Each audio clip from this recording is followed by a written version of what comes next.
Prithviraj. I want to do for the Malayalam industry what Rajamouli sir did for the Telugu industry. Yeah, I mean, I just want to be able to create something that gives all of us the guts and the belief to dream big and to, really put conviction behind our vision. 2023 Prithviraj ഒരു ഇന്റർവ്യൂവിൽ പറഞ്ഞ കാര്യമാണത്. അതായത് രാജമൗലി എങ്ങനെ തെലുങ്ക് സിനിമയെ ഒരു ലോകോത്തര നിലവാരത്തിലേക്ക് ഉയർത്തിയോ അതുപോലെ തന്നെ മലയാള സിനിമയെ ആഗോള ക്യാൻവാസിലേക്ക് ഉയർത്താൻ ആഗ്രഹിക്കുന്നു എന്നാണ് പൃഥ്വിരാജ് പറഞ്ഞത്. അദ്ദേഹം പറഞ്ഞ ആ കാര്യം ഭൂരിഭാഗം മലയാള സിനിമ പ്രേക്ഷകരും ഏറ്റെടുത്തു. കാരണം വളരെ ഉയർന്ന നിലവാരത്തിലുള്ള സിനിമകൾ നിർമ്മിക്കുന്ന Malayalam cinema industry box office കളക്ഷന്റെ കാര്യത്തിൽ വളരെ പിന്നിലാണ്. അതിനൊരു മാറ്റം കൊണ്ടുവരണമെന്നുള്ള പൃഥ്വിരാജിന്റെ ഈ ആഗ്രഹം മലയാള സിനിമ പ്രേക്ഷകർക്ക് വലിയൊരു പ്രതീക്ഷയാണ് നൽകിയത്. പക്ഷേ 3 വർഷങ്ങൾക്ക് ശേഷം പൃഥ്വിരാജ് ഈ പറഞ്ഞ വാക്കുകളോട് നീതി പുലർത്താൻ അദ്ദേഹത്തിനായിട്ടുണ്ടോ? നമുക്ക് ഈ വീഡിയോയിലൂടെ പരിശോധിക്കാം.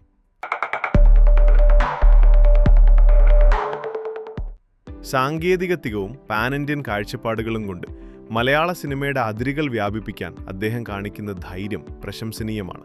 എന്നാൽ കഴിഞ്ഞ കുറച്ചു കാലങ്ങളായി അദ്ദേഹത്തിന്റെ സിനിമാ ഗ്രാഫ് പരിശോധിച്ചാൽ പ്രേക്ഷകരിൽ വലിയൊരു വിഭാഗം ഉന്നയിക്കുന്ന ചില ഗൗരവകരമായ ചോദ്യങ്ങളുണ്ട്. എന്തുകൊണ്ടാണ് വലിയ ക്യാൻവാസും സാങ്കേതിക തികവുമുള്ള സിനിമകൾ ചെയ്തിട്ടും പൃഥ്വിരാജ് ചിത്രങ്ങൾക്ക് ബോക്സ് ഓഫീസിലും പ്രേക്ഷക മനസ്സിലും പ്രതീക്ഷിച്ച വിജയം കൈവരിക്കാൻ കഴിയാത്തത്? ഈ കഴിഞ്ഞ 3 വർഷത്തിനിടയിൽ 6 മലയാള സിനിമകളിലാണ് പൃഥ്വിരാജ് അഭിനയിച്ചത്. 2 ഹിന്ദി സിനിമകളിലും അദ്ദേഹം അഭിനയിച്ചിട്ടുണ്ട്. ഹിന്ദി സിനിമകളെക്കുറിച്ച് പറയാതിരിക്കുകയായിരിക്കും ഭേദം. അദ്ദേഹം അഭിനയിച്ച 6 മലയാളം സിനിമകൾ ഒന്ന് പരിശോധിക്കാം. ആടുജീവിതം 16 വർഷത്തെ ശ്രമവും പൃഥ്വിരാജിന്റെ അവിശ്വസനീയമായ ശാരീരിക മാറ്റങ്ങളും ലോകോത്തര സാങ്കേതിക വിദ്യയും കൊണ്ട് ശ്രദ്ധേയമായ പ്രോജക്റ്റ്. ബോക്സ് ഓഫീസിൽ മികച്ച കളക്ഷൻ നേടിയെങ്കിലും ഒരു പാൻ ഇന്ത്യൻ ഹിറ്റായി മാറാൻ സിനിമയ്ക്ക് സാധിച്ചില്ല. ടെക്നിക്കൽ മികവിനപ്പുറം സാധാരണ പ്രേക്ഷകരുമായി ആഴത്തിലുള്ള ഇമോഷണൽ കണക്ട് ഉണ്ടാക്കാൻ കഴിയാത്തതായിരുന്നു ഇതിന് കാരണം. ഗുരുവായൂരമ്പലനടയിൽ തിയേറ്ററുകളിൽ വലിയ വിജയമായി മാറിയ ഒരു ഫാമിലി കോമഡി ചിത്രം. എന്നാൽ ഇതിന്റെ സ്വീകാര്യത കേരളത്തിലെ അതിരുകൾക്കുള്ളിൽ മാത്രമായി ഒതുങ്ങി നിന്നു. എമ്പുരാൻ പൃഥ്വിരാജ് വലിയ ക്യാൻവാസിൽ സംവിധാനം ചെയ്യുകയും അഭിനയിക്കുകയും ചെയ്ത ചിത്രം. മലയാളത്തിലെ ആദ്യത്തെ സമ്പൂർണ്ണ പാൻ ഇന്ത്യൻ സൂപ്പർ ഹിറ്റാകുമെന്ന് ആരാധകർ പ്രതീക്ഷിച്ചിരുന്നു. നാഷണൽ ലെവലിൽ വലിയ രീതിയിൽ പ്രൊമോട്ട് ചെയ്യപ്പെടുകയും പ്രധാന ഭാഷകളിലെല്ലാം ഡബ്ബ് ചെയ്യപ്പെടുകയും ചെയ്തെങ്കിലും കേരള ബോക്സ് ഓഫീസിലെ ആദ്യ ചലനങ്ങൾക്കപ്പുറത്തേക്ക് മറ്റ് സംസ്ഥാനങ്ങളിൽ വലിയ വിജയം കൊയ്യാൻ സാധിച്ചില്ല. വിലായത്ത് ബുദ്ധ GR ഇന്ദുഗോപന്റെ പ്രശസ്തമായ നോവലിനെ ആസ്പദമാക്കി വലിയ പ്രതീക്ഷകളോടെ എത്തിയ big budget action drama. Aravind കശ്യപിന്റെ ക്യാമറയും ജേക്സ് ബിജോയുടെ സംഗീതവും പൃഥ്വിരാജിന്റെ ഡബിൾ മോഹനൻ എന്ന കഥാപാത്രവും സാങ്കേതികമായി മികച്ചതായിരുന്നു.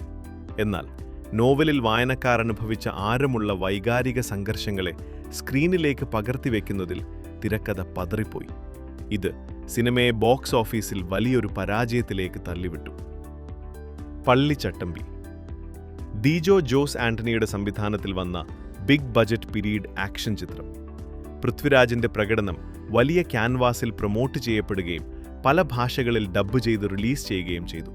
എന്നാൽ ക്ലീഷേ കഥാസന്ദർഭങ്ങളും കാമ്പില്ലാത്ത ക്യാരക്ടർ ഡെവലപ്മെന്റ്, അവസാന ഭാഗത്ത് അനാവശ്യമായി 2ാം ഭാഗത്തിനുള്ള ലീഡ് നൽകാൻ ശ്രമിച്ചതും പ്രേക്ഷകരെ നിരാശപ്പെടുത്തുകയും ചിത്രം ബോക്സ് ഓഫീസിൽ പരാജയപ്പെടുകയും ചെയ്തു. നോബഡി നിസാം ബഷീർ സമീർ അബ്ദുൽ കൂട്ടുകെട്ടിൽ പുറത്തിറങ്ങിയ ഹൈസ്റ്റ് ആക്ഷൻ ത്രില്ലർ. സാധാരണക്കാരനായ രാജീവൻ ബാങ്ക് കകൊള്ളയിൽ പെട്ടുപോകുന്ന കഥാതന്തു രസകരമായിരുന്നെങ്കിലും 3 മണിക്കൂർ വരുന്ന അമിത ദൈർഘ്യവും സെക്കൻഡ് ഹാഫിലെ താളപ്പിഴകളും സിനിമയ്ക്ക് തിരിച്ചടിയായി. പരീക്ഷണാത്മക ശൈലി അവകാശപ്പെട്ടെങ്കിലും ത്രില്ലറിന് വേണ്ട വേഗത നിലനിർത്താൻ സിനിമയ്ക്ക് കഴിഞ്ഞില്ല.